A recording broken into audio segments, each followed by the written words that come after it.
Hello दोस्तों, आज जो मैं आपको कहानी सुनाने वाली हूँ, ये कहानी है अत्याचारी चचेरी बहन की। तो चलिए दोस्तों, देखते हैं आज की कहानी। एक गांव में अनन्या नाम की एक लड़की रहती थी। वो अपने माता पिता के साथ रहती थी। अनन्या के पिता एक बड़े कंपनी में नौकरी करते थे। अनन्या के घर वाले बहुत अमीर थे। उनके घर में किसी भी चीज की कमी नहीं थी। अनन्या के मम्मी पापा अनन्या से बहुत प्यार करते थे और उसे कोई भी चीज मांगने से पहले ही मिल जाता था। अनन्या भी अपने मम्मी पापा को बहुत सम्मान करती थी। वो कभी भी किसी भी चीज के लिए जिद नहीं करती थी, इसीलिए अनन्या सभी के चहती थी। ऐसे ही उनका दिन हंसी खुशी से निकल रहा था। एक दिन अनन्या घर में बैठी हुई थी, तब उसके माँ उसके पास आई और आके उसे कही, अनन्या बेटी, कल तो तेरा जन्मदिन है। तुझे इस बार जन्मदिन में क्या चाहिए? फिर मैं तेरे पापा से कहूँगी वो तुझे लाके देने के लिए। माँ, मुझे कुछ नहीं चाहिए, मेरे पास तो सब कुछ है, लेकिन बहुत दिन हो गए मैं आपके और पापा के साथ कहीं घूमने नहीं गई, इसलिए मैं चाहती हूँ कल हम तीन एक साथ कहीं घूमने चलते हैं। लेकिन बेटी, तुझे तो पता ही है तेरे पापा को ऑफिस में कितना काम रहता है, इसलिए वो हमें वक्त नहीं दे पाते। माँ, कल तो मेरा जन्मदिन है, आप पापा से कहिए ना कि कल वो ऑफिस से छुट्टी ले ले, नहीं तो मैं कभी उनसे बात नहीं करूँगी। अच्छा बेटी, ठीक है, फिर मैं तेरे पापा से कहती हूँ कल छुट्टी लेने के लिए। मैंने सुना है पास ही एक मेला हो रहा है, फिर हम तीनों वहीं चलेंगे और वहाँ जाके बहुत मजा करेंगे। ये कह के उसकी माँ वहाँ से चली गई। अपने माँ की बात सुन के अनन्या भी बहुत खुश हो गई और वो जाके अपने लिए कपड़े पसंद करने लगी कि वो कल क्या पहन के घूमने जाएगी। अगले दिन सुबह अनन्या के पापा ने ऑफिस से छुट्टी ले लिया और वो तीनों उस मेले में घूमने चले गए। वहाँ जाके अनन्या के पापा अनन्या से कहे, बोलो अनन्या बेटी, तुम्हें क्या खरीदना है? यहाँ तो बहुत सारा दुकान है, तुम्हें जो चाहिए मैं तुम्हें वही खरीद के दूंगा। पापा, मुझे कुछ नहीं खरीदना, वो देखिए वहाँ पे कितना सुंदर झूला है, चलिए हम उस झूले पे चढ़ते हैं। बेटी, वो तो दिखने में कितना खतरनाक लग रहा है, हम कहीं और चलते हैं। नहीं माँ, मुझे वहीं जाना है, मुझे बहुत दिनों से मन है ऐसे झूले में चढ़ने का। अच्छा ठीक है बेटी, अगर तुम चाहती हो तो हम वहीं पे चलते हैं, चलो। ये कह के वो तीनों उस झूले में जाके चढ़ गए। उस झूले में चढ़ के अनन्या को बहुत मजा आ रहा था, लेकिन अचानक से उसके साथ एक हादसा हो गया और वो तीनों झूले से नीचे गिर गए और उनके मम्मी पापा के ऊपर वो झूला गिर गया। वो झूला उनके ऊपर गिरने से उनकी मौत हो गए और अनन्या के पैर में चोट लग गई। अनन्या तब बहुत जोर जोर से रोने लगी, कोई मेरी मदद करो, मेरे मम्मी पापा को बचाओ, मुझे यहाँ से निकालो। लेकिन तब तक बहुत देर हो चुका था और उसके मम्मी पापा की मौत हो चुकी थी। कुछ देर बाद वहाँ पे पुलिस आ गया। पुलिस आके अनन्या को बचा लिए, लेकिन अनन्या के एक पैर में बहुत बुरी तरीके से चोट लग गई और वो चल नहीं पा रही थी। तब पुलिस ने अनन्या से उसके चाचा का नंबर लेके उन्हें वहाँ पे बुलाया। उसके चाचा तब अनन्या को हॉस्पिटल ले गए। हॉस्पिटल जाने के बाद अनन्या को कुछ देर बाद होश आ गया। तब उसके सामने उसके चाचा खड़े हुए थे। तब उसके चाचा उसे कहे, अनन्या बेटी, जो होना था वो हो गया, अब इसके बारे में सोच के कोई फायदा नहीं है, अब से तुम हमारे साथ ही रहोगे।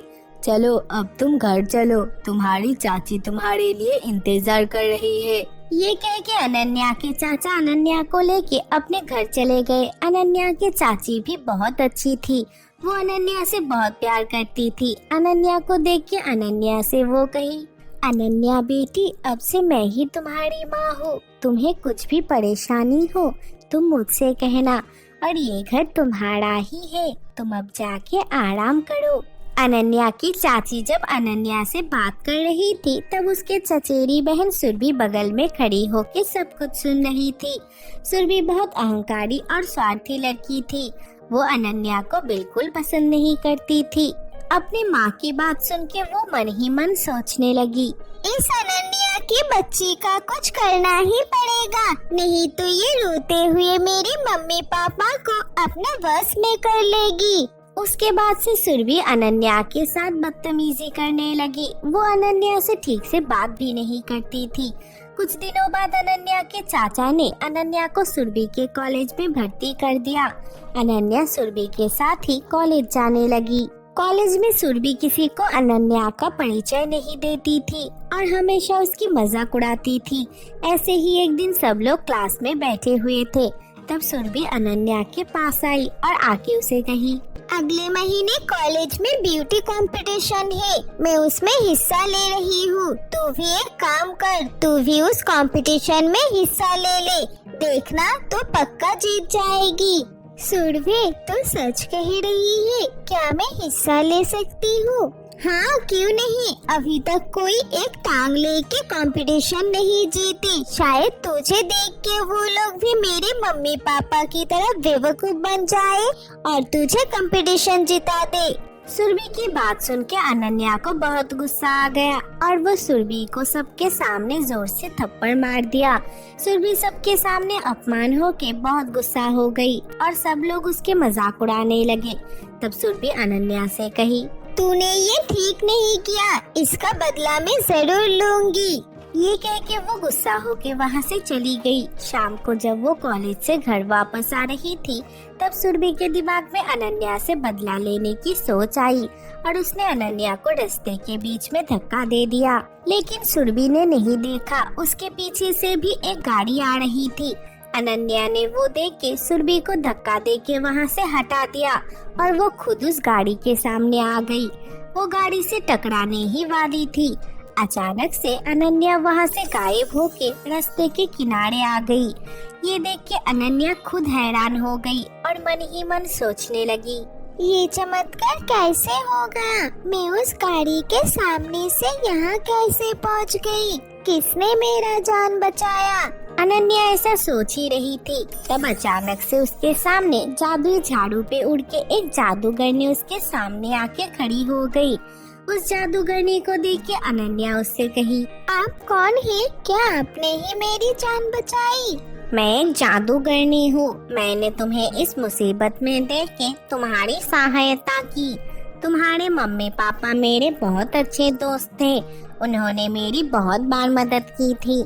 जब से उनका मौत हुआ है तब से मैं छाया की तरह तुम्हारे साथ ही रहती हूँ ताकि तुम्हारी कोई नुकसान ना कर पाए।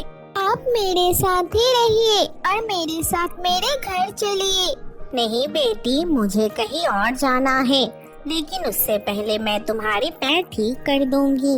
ये कह के उस जादूगरनी ने अपना जादुई छड़ी घुमाया और तभी अनन्या का पैर बिल्कुल ठीक हो गया। तब वो जादूगरनी उससे कही, इस लड़की ने तुम्हें जान से मारने की कोशिश की, अब मैं इसको इस चीज का सजा दूंगी। नहीं, आप उसे कुछ मत कीजिए, वो मेरी बहन है, मैं उससे बहुत प्यार करती हूँ। अनन्या की बात सुन के सुरभि को अपने गलती का एहसास हो गया और वो अनन्या से कही, अनन्या, मैंने तुझे मारने की कोशिश की, फिर भी तूने मेरी जान बचाई। तू मुझे माफ कर देना, मैं आगे से कभी ऐसा नहीं करूँगी। तब अनन्या ने भी सुरभि को माफ कर दिया और वो दोनों बहुत अच्छे दोस्त बन गए और उसके बाद दोनों हमेशा एक साथ रहने लगे। तो दोस्तों, आज की कहानी से हमें ये सीख मिला कि अगर तुम किसी की मदद करते हो तो वो भी कभी ना कभी तुम्हारी मदद जरूर करेगा। दोस्तों, अगर ये वीडियो अच्छी लगी हो तो वीडियो को लाइक कर देना और हमारे चैनल को सब्सक्राइब करना मत भूलना।